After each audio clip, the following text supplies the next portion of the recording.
Drake has always played chess, not checkers.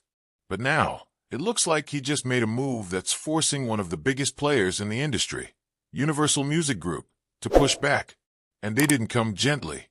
They warned him loud and clear. Be careful what you wish for. That line alone sent a shockwave through the music world, because when a label that powerful speaks like that, it's not just a suggestion. It's a threat dressed up in corporate language. This all kicked off after Drake updated a formal complaint that shook the industry. The target? Not just any artist. He set his sights directly on Kendrick Lamar's Super Bowl halftime show. That's right, the most watched music performance of the year. The one moment where an artist gets to put on a cultural clinic in front of millions. For years, Kendrick's performance had been celebrated as a flawless display of creativity and dominance.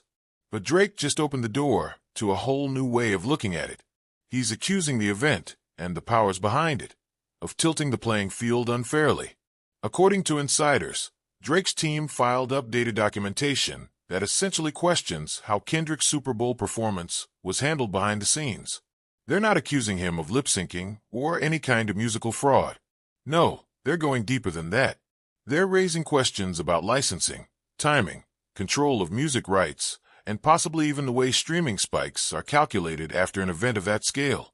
In other words, Drake is accusing the system of stacking the deck in Kendrick's favor, and he's asking Universal for answers, knowing full well Kendrick is one of their golden stars.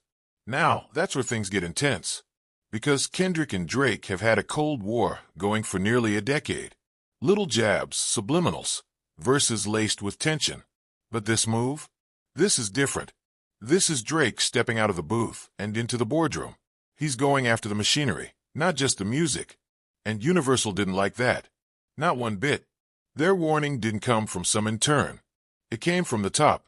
A source close to Universal said that the message was crystal clear. Be careful what you wish for. That's not just about business. That's about protection, about legacy, about power. Because when you poke at the Super Bowl, you're not just poking at Kendrick.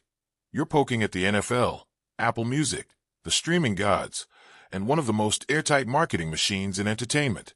Drake's issue reportedly centers on how Kendrick's halftime set led to an unusual spike in streams and visibility, claiming it was part of a larger plan to outshine his own releases.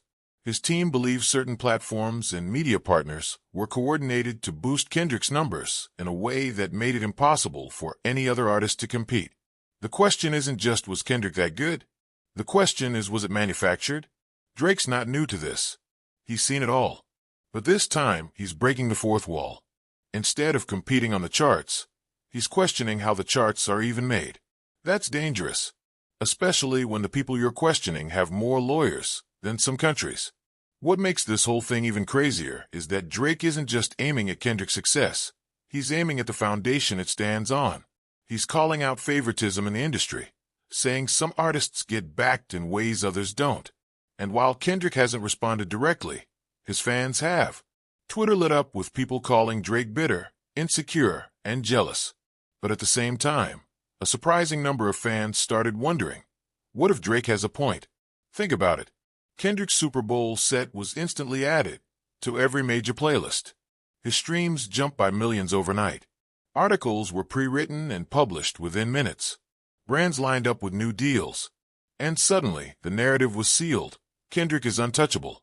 Drake, watching all of that unfold, may have felt like he was witnessing a script, not a spontaneous celebration.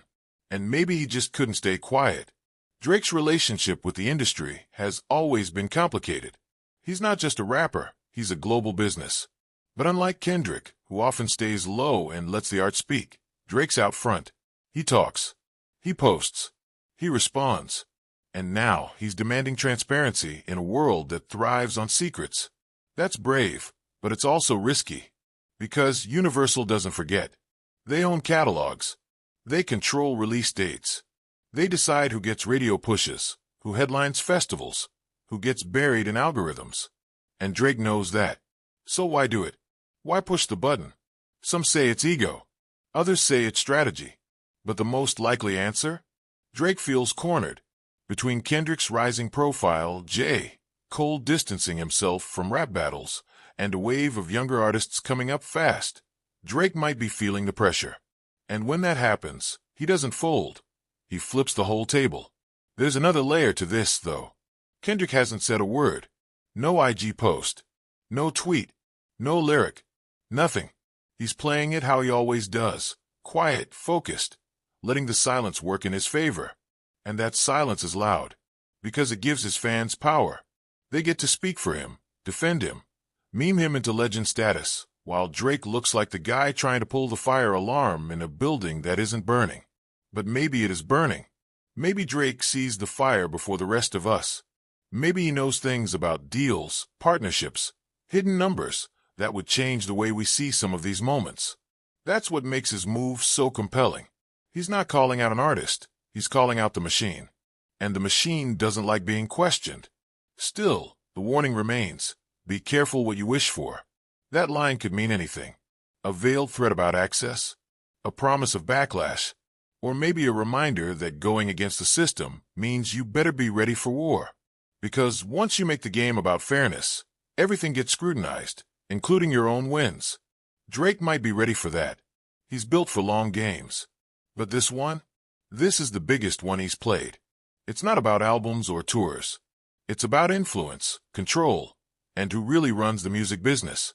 And by targeting the Super Bowl performance, the crown jewel of music exposure, he's basically saying, I see behind the curtain, and I'm not impressed. Whether this turns into a legal showdown, a war of PR, or just another chapter in the quiet rivalry between two giants, one thing is certain. Drake just changed the conversation. And no matter where you stand, Team Kendrick, Team Drake, or just watching from the sidelines, you can't deny that something real is happening here. Two titans, one label, one warning, and a whole industry holding its breath.